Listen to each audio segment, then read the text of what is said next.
No vídeo de hoje a gente vai falar de uma das maiores escritoras brasileiras e que me encantou demais e me deixou com vontade de conhecer um pouco mais da sua biografia e da sua obra.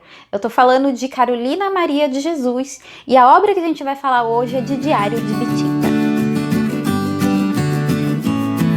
Muita gente conhece a Carolina Maria de Jesus pelo seu grande sucesso, que foi o Quarto de Despejo, que eu ainda não tive o privilégio de ler, mas eu pretendo ler depois, principalmente, eu sempre tive vontade de ler, mas depois que eu li Diário de Bitita, fiquei com ainda mais vontade de ler, e inclusive de adquirir também a biografia dela, só que tá um pouquinho salgada agora, então eu vou esperar um pouquinho e ler a sua vida através da sua autobiografia. E além de eu ficar muito admirada pela forma como a Carolina Maria de Jesus escreve a sua vida e relata os seus pensamentos e as suas reflexões e conclusões sobre a sua vida, sobre a sua condição social, além de me deixar muito admirada e com vontade de conhecer ela ainda mais, me deixou também com bastante revolta, e principalmente em alguns capítulos, onde ela sofre injustiças assim terríveis, que a gente fica muito revoltado, não só por ela ter vivido aquilo, mas também por saber que muita gente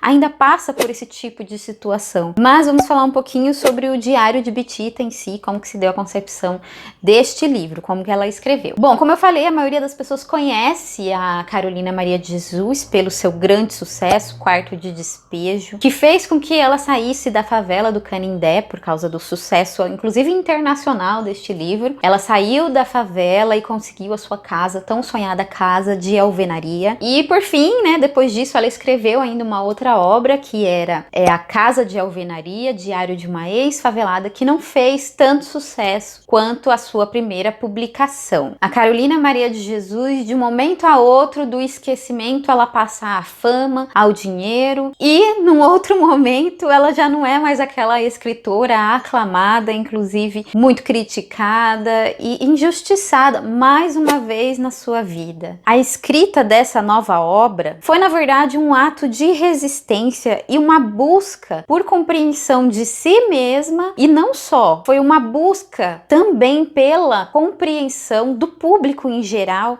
que fosse ler mais tarde Quarto de Despejo. Então, Diário de Bitita, ele meio que é como se ele fizesse parte de uma trilogia da autobiografia desta escritora, começando com Diário de Bitita, que vai te preparar para o segundo livro, que é o Quarto de Despejo, e aí no final você tem Casa de Alvenaria, que é quando ela consegue sair da favela do Canindé e comprar a sua tão sonhada casinha de alvenaria. E olha só, eu nem sabia que esse era o desejo dela, de preparar a gente para a sua obra de maior sucesso. Então eu comecei pelo livro certo. E quando eu digo que essa obra é um ato de resistência, é porque, por exemplo, o repórter Audálio Dantas, que foi quem descobriu esse talento numa reportagem que ele foi fazer na favela de Canindé, e no segundo livro dela, né, que é Casa de Alvenaria, no prefácio ele escreveu o seguinte: agora você está na sala de visitas e continua a contribuir com este novo livro, com o qual você pode dar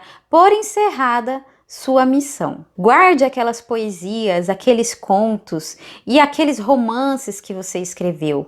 A verdade que você gritou é muito forte, mais forte do que você imagina. E provando que ela, como autora, era maior do que o seu livro Quarto de Despejo, ela continuou escrevendo e deu origem a este livro, que é Diário de Bitita. Então, embora a Carolina Maria de Jesus tenha se deprimido muito com o mundo literário, esse mundo da fama que aclamou ela e de repente jogou ela de escanteio à marginalidade novamente, ela, como era de sua personalidade, não se deixou vencer e se conformar com aquilo.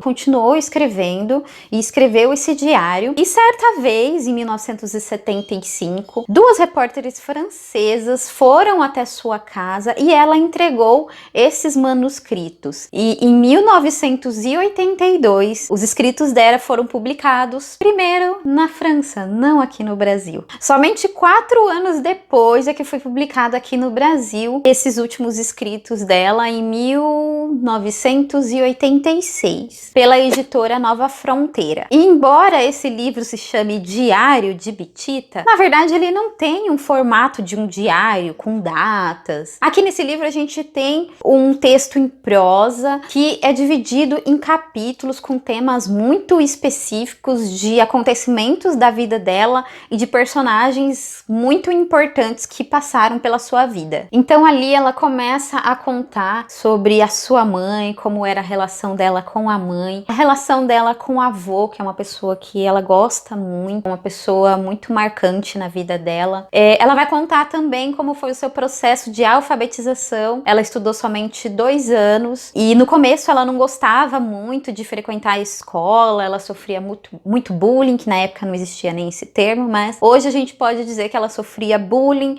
por causa do seu cabelo, por causa da sua cor de pele. Com o tempo ela acabou se apaixonando pela leitura e pela escrita, e após 2 anos de estudo ela teve que largar, infelizmente, a grande paixão dela, porque a mãe dela e o padrasto dela resolveram ir pro campo, porque acharam que a vida lá seria mais fácil. Ela foi, no começo ela não gostou muito daquele lugar, mas depois ela pega um amor imenso. Ela inclusive fala sobre essa questão da terra. Inclusive tem um trecho aqui que eu só li, aliás, só li verdades no livro inteiro, mas tem trechos que a gente realmente dá, tipo, sabe, aquele estalo. O pobre, não tendo condições de viver dentro da cidade, só poderia viver no campo para ser espoliado. É por isso que eu digo que os fornecedores de habitantes para as favelas são os ricos e os fazendeiros. Só li verdades. Essa conclusão ela chega, conforme eu disse, né? Eles foram para uma fazenda e lá eles não passaram fome, eles conseguiam plantar, comiam, não eram ricos, mas eles conseguiam ali ter uma condição de vida melhor do que na cidade, né? E eles foram expulsos pelo fazendeiro, que obviamente queria explorar muito mais eles, e eles também não passaram só por essa fazenda, eles passaram por uma outra fazenda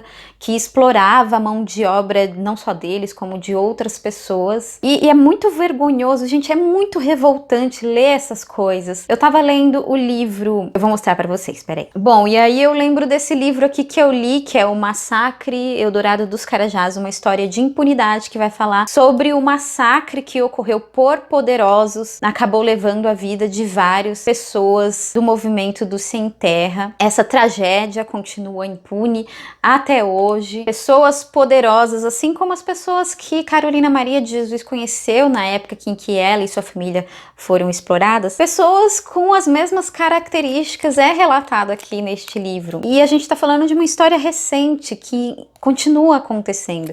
Aqui, inclusive, ele vai falar um pouco sobre a questão da terra e como grandes poderosos, donos de milhares de hectares de terra, contratam mão de obra escrava e exploram estas pessoas até os dias atuais, gente, até pouco tempo atrás. É uma coisa assim que a gente perde a esperança, né? Porque esse relato dela é mais ou menos da década de 30, de 20, e aqui a gente tá falando ali do final dos anos 90 ali, mas nisso a gente já vê como a estrutura social aqui no Brasil, ela se mantém firme. E a estrutura social brasileira tanto não muda que quando ela ameaça mudar, acontece o que está acontecendo hoje no Brasil. Uma grande parcela da população se vê incomodada de ver os seus privilégios sendo usufruídos por outras classes sociais. A Carolina Maria de Jesus, ela ousou não ficar confinada no lugar que as elites sempre acharam que pessoas como ela, negra, pobre,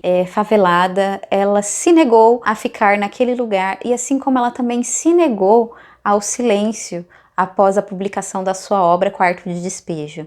Ela, além de ousar aprender, a ter senso crítico, a expor as suas ideias e a denunciar tudo aquilo que ela e seu povo passava, ela resolveu também, como ato de resistência, escrever essa última obra para mostrar, olha só, eu sou muito maior do que a minha própria obra. Eu sou Carolina Maria de Jesus. Eu sou Bitita e esta é minha vida. Então é isso, eu espero que vocês tenham gostado da resenha de hoje.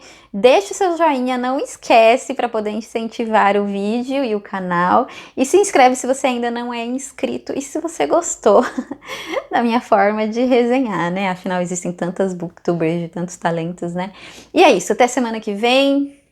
Um beijo e até mais!